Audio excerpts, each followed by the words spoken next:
ও আল্লাহ, জীবনে অনেক নামাজ ছেড়ে দিয়েছি, মা বাবার কষ্ট দিয়েছি রে আল্লাহ।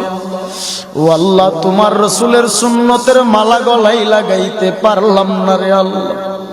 তওবা করে নিলাম আজকে আলেমুল আমাদেরকে সাক্ষী রাখিয়া তওবা করলাম আল্লাহ, আর কোনদিন নামাজ ছাড়বো না, রোজা ছাড়বো না, মানুষকে কষ্ট দিব না, সুদের খাতায় নাম লাগাবো না, কোনদিন খারাপ কাজে লিপ্ত হব না।